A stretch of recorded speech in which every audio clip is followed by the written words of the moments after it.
Pues, ¿qué tal? En esta ocasión vamos a hablar de las escalas de valoración en la UCI, importantísimo, sobre todo para los cuidados y el manejo de nuestros pacientes. Y bien, esto lo vamos a abordar para la materia de práctica clínica de séptimo semestre de fisioterapia. Esperemos que sea de su agrado la información que les vamos a brindar hoy. Y bueno, vamos a ver que hay diferentes escalas. En esta ocasión solamente vamos a hablar de cinco: escala de Glasgow, Ashworth, RAS, Bartel y escala de Norton. Eh, Hay que destacar que el tema de la unidad de cuidados intensivos, pues siempre van a llegar pacientes con diferente grado de gravedad. Entonces, aquí hay que segmentar, sobre todo en base a las valoraciones que hagamos. ¿Por qué?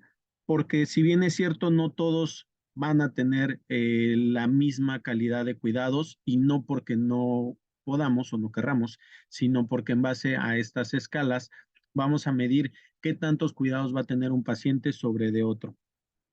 Además, las necesidades de cada uno de nuestros pacientes, por supuesto, van a ser diferentes, y va a ir también de acuerdo a las actividades que cada paciente puede realizar de manera independiente o autosuficiente.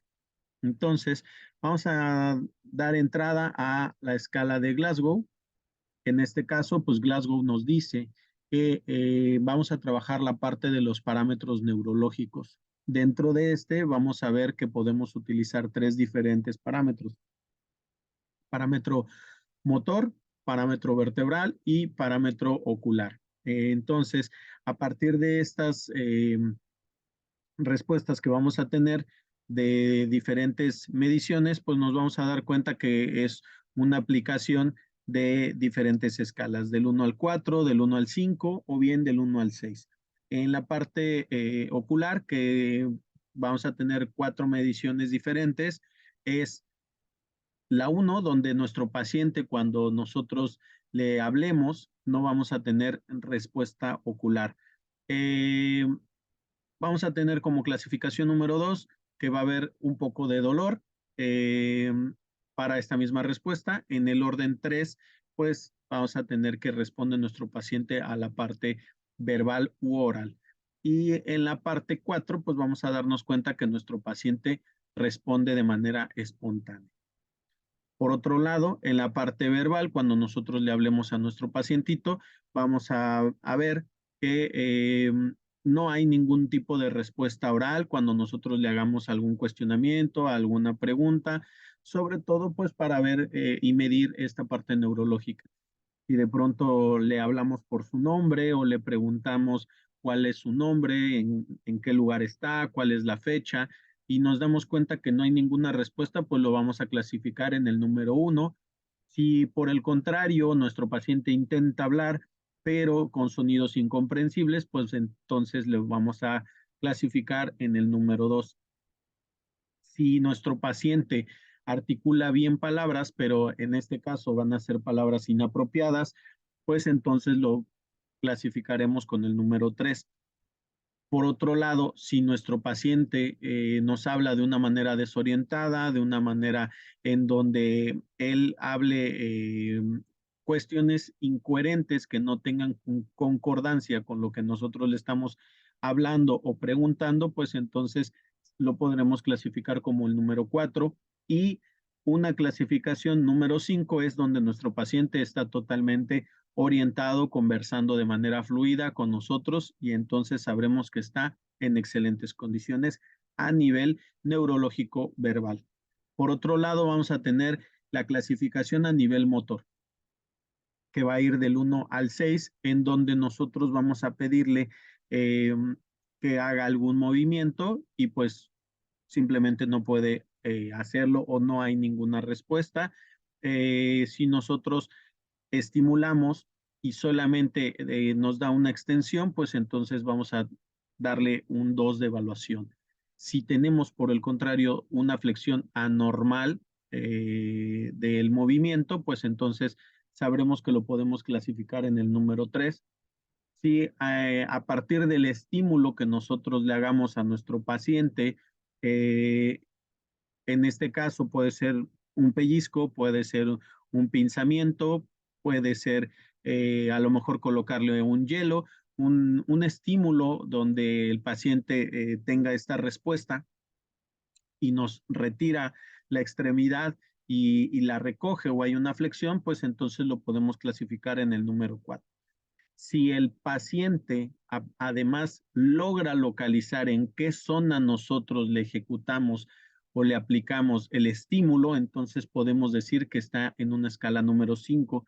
Y si el paciente nos responde al estímulo verbal de que mueva alguna extremidad de manera precisa, entonces podemos decir que tiene una clasificación o una evaluación del número 6. ¿Qué quiere decir? Que aquí entonces el número más bajo donde no responde, donde no hay ningún tipo de respuesta a la parte ocular, a la parte verbal y a la parte motora, lo vamos a clasificar como el número 1 y el número más alto va a ser cuando nuestro paciente responda perfectamente bien a todos nuestros estímulos o a todas las peticiones que le hagamos al paciente. Esto va a ser entonces escala de Glasgow y es específicamente de característica neurológica. Ahora bien, vamos entonces a hablar de una escala de Ashworth modificada. ¿Para qué nos sirve la escala de Ashworth? Bueno, pues es una escala para medir el tono muscular y la espasticidad, como bien nos lo muestra la imagen. Aquí estamos viendo que al paciente se le busca aperturar la mano porque está espástico. Entonces, contiene sobre todo 5 clasificaciones a partir del 0 y hasta el número 4. Ahora vamos a hablar entonces de cómo se mide en esta escala. En esta escala vamos a ver que a partir del número 0 ya es nuestra primera clasificación donde no tiene un incremento de tono muscular.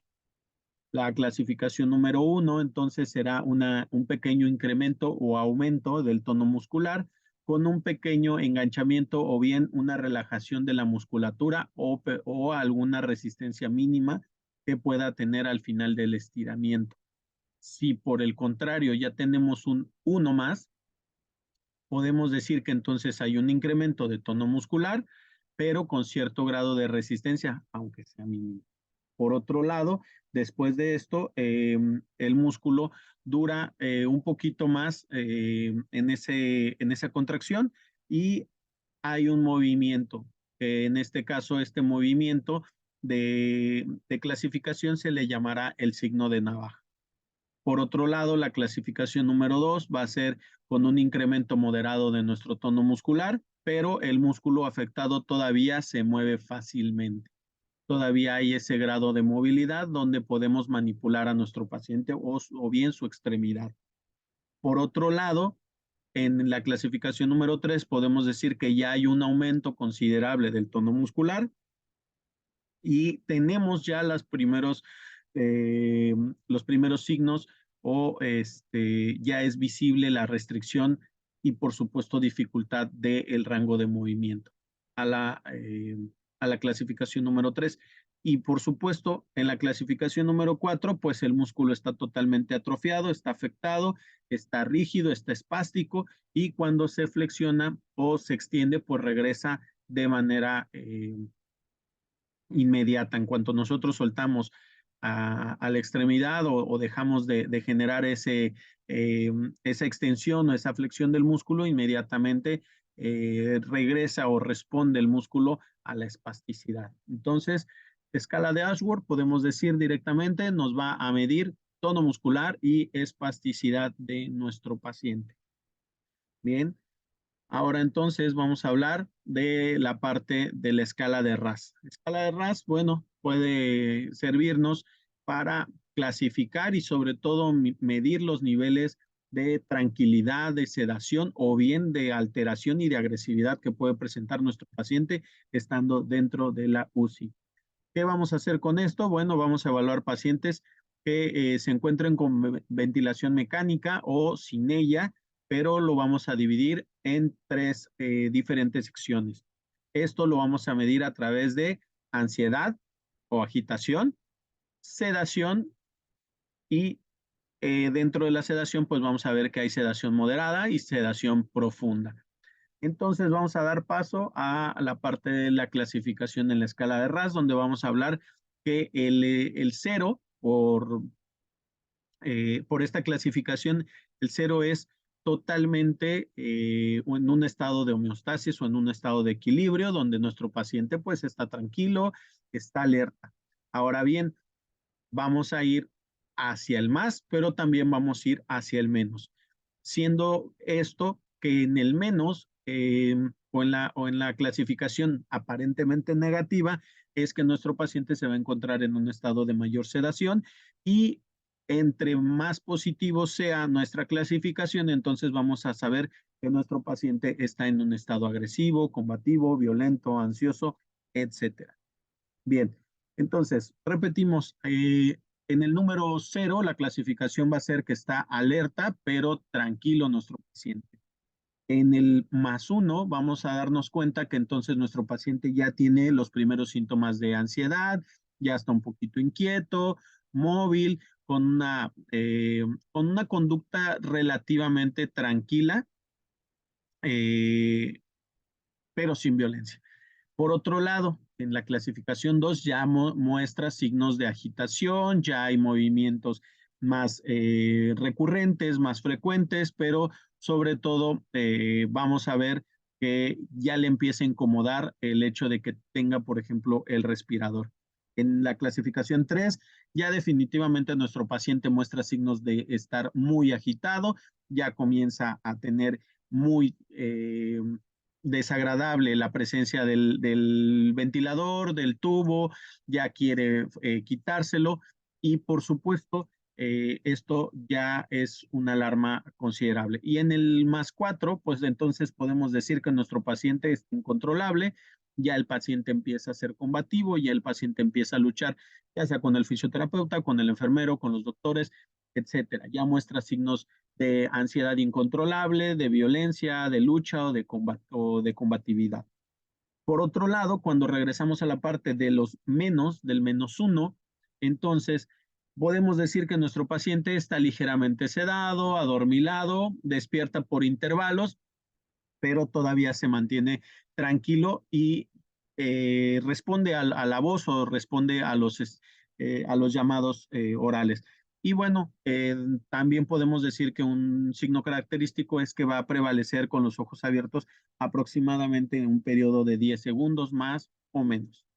En el -2 vamos a hablar de que ya hay dentro de nuestro paciente una sedación ligera, ya el paciente le cuesta tener un poquito más eh, de actividad o de estar alerta, ya despierta solamente con la voz y los ojos ya no los puede tener abiertos en el tiempo mínimo, que en este caso sería 10 segundos, ya le cuesta mucho trabajo.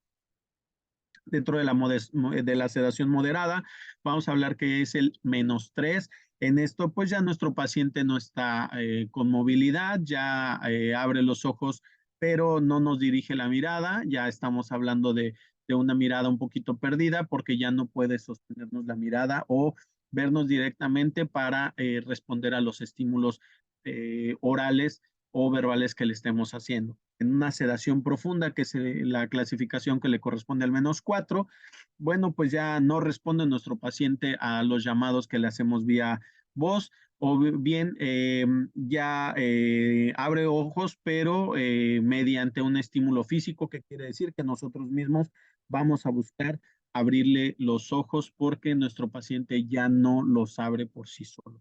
Y en el -5, pues es una sedación definitivamente profunda, muy, muy profunda, ya no hay respuesta de ningún tipo. Entonces aquí pues estamos hablando de una clasificación de 10 grados, siendo del 0 al +4 o bien del 0 al -5, dependiendo del estado de alerta y de sedación en el que se encuentre para su clasificación en escala de RAS. Bien, vamos entonces a hablar de la escala de Bartel. ¿Qué es la escala de Bartel y para qué nos sirve? ¿Qué nos mide? Bueno, pues es un instrumento que nos va a ayudar definitivamente para determinar qué capacidad tiene nuestro paciente para realizar su vida diaria. Dentro de esto, pues vamos a hablar que tiene normalmente capacidades en general de 10 funciones. Dentro de estas funciones de la vida diaria, ¿qué podemos decir? Que nuestro paciente vamos a medir si puede subir escaleras, si puede bajarlas, si puede caminar o deambular, si puede trasladarse desde lo más básico que sería de un sillón a la cama o de la cama a un sillón, si puede ir al baño de manera independiente, si puede comer él solo, si puede, en este caso, asearse, si puede vestirse y desvestirse él de manera independiente, si puede evacuar y si puede tener sus procesos de micción. Entonces, aquí vamos a ver que vamos a tratar de hacer una suma en un puntaje de 100 puntos para una persona que se le considera o se le clasifica como independiente y dependiente de manera ligera entre 90 y 99 puntos. Y por otro lado, abajo de 90 puntos, ya sabremos que entonces nuestro paciente es totalmente dependiente. Esto se remonta mucho al principio del video, donde hablábamos específicamente que entonces las clasificaciones o las escalas pues nos sirven para determinar qué grado de atención va a requerir nuestro paciente y esta es como muy básico, muy importante. ¿Por qué? Porque aquí vamos a darnos cuenta que podemos tener puntajes de independiente, de paciente que necesita ayuda o paciente que definitivamente es totalmente dependiente del cuidador, del fisioterapeuta, del enfermero. Como vemos aquí en la imagen, pues hay clasificación donde vamos a dar puntajes de 10 en el caso de la mayoría y en el caso de la deambulación y del traslado de la silla a la cama, de la cama a la silla, vamos a tener puntajes hasta de 5. Entonces, aquí vamos a darnos cuenta que mientras él pueda hacer sus cosas de manera independiente, va a tener el mayor puntaje. Si necesita ayuda, normalmente va a tener la mitad del puntaje. Y si es totalmente dependiente, va a tener 0 puntaje. Y lo más importante, pues esto nos va a servir para valorar la capacidad de nuestro paciente para realizar sus actividades de forma dependiente, independiente o definitivamente eh, leve o moderadamente independiente. Y vamos a dar paso entonces a la parte de la escala de Norton, continuando con el tema de que si nuestro paciente es totalmente dependiente, que si está postrado en cama, que si no tiene esa capacidad de movilidad, pues entonces entra en nuestra escala de Norton. En nuestra escala de Norton, pues entonces vamos a ver por qué es importante esta clasificación, esta escala. ¿Cuál es el objetivo de la escala de Norton? Bueno, pues es identificar el estado físico de nuestro paciente, el estado mental, la actividad, la movilidad y la incontinencia o continencia que tenga nuestro paciente. ¿Por qué? Porque a partir de esta vamos a saber o vamos a determinar qué grado de riesgo tiene nuestro paciente de sufrir úlceras por presión, que son muy frecuentes en las personas mayores y sobre todo en su fase intrahospitalaria, porque aquí vamos a darnos cuenta que puede ser de alto riesgo el que nuestro paciente esté inmóvil, encamado, que esté con un estado físico general malo o deficiente, que nuestro paciente ya no tenga movilidad y la capacidad para la micción y para la defecación. Entonces aquí pues hay un alto riesgo para desarrollar úlceras por presión y con ello pues entonces hay que aplicar un plan de cuidados que permita ayudar y prevenir estas úlceras. ¿Cómo vamos a generar esta clasificación? Bueno, pues vamos a tener un puntaje de 4 a 1, siendo 4 la mejor calificación y 1 la peor calificación. Dentro de nuestras puntuaciones, pues vamos a sumar todos. Entonces, nos vamos a dar cuenta que nuestro paciente, cuando sume solamente de 5 a 9 puntos, pues está en un riesgo muy alto. Cuando sume de 10 a 12 puntos es un riesgo alto. Sumando de 13 a 14 es un riesgo medio y mayor a 15 estamos hablando que es de bajo riesgo. Entonces, dentro del estado físico general tenemos clasificación de 4 puntos por un buen estado, de 3 puntos por un estado medio, de 2 puntos por un estado regular y de 1 punto por muy malo. En un estado mental, pues lo vamos a clasificar a partir de que nuestro paciente está alerta, con 4, con 3, que nuestro paciente está confuso o confundido, con 2 y con un estado estuporoso o comatoso, en coma, vamos a tenerlo en 1 de puntaje. Aquí también viene la actividad, muy parecida a la escala anterior, en una actividad ambulante, que quiere decir que va y viene sin problemas y sin la ayuda de algún auxiliar, que en este caso puede ser bastón, muleta, etcétera.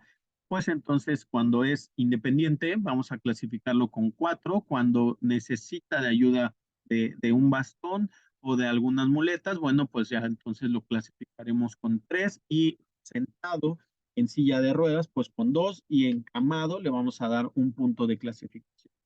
Cuando hablemos de la movilidad, pues nos vamos a clasificar en total, en disminuida, en muy limitada y en inmóvil. Dentro de eso, pues vamos a ir de 4 a 1. Y en la parte de la incontinencia, pues vamos a darle un puntaje alto, de que es muy bueno, porque no hay ninguna incontinencia con 4. Cuando ya tiene algunos eventos de manera esporádica, pues va a ser ocasional y le vamos a clasificar con 3. Si ya tiene incontinencia urinaria o fecal, ya le damos 2 de puntuación, y si tiene ambas, pues entonces será 1 punto nada más. ¿Sale? Entonces, vamos a darnos cuenta que esto es muy, muy importante para ver de qué manera vamos a atender a nuestros pacientes. Entonces, espero que haya sido de su agrado, que esto también sea de utilidad para poder evaluar a sus pacientes, y en todo caso, cualquier cosa que nuestro paciente necesite, siempre la escala nos va a ayudar, o cualquiera de las escalas nos van a ayudar para saber qué hacer, cómo actuar, cómo atenderlos, y sobre todo esto en beneficio de la atención de nuestro paciente dentro de la UCI. Muchas gracias. Hasta luego.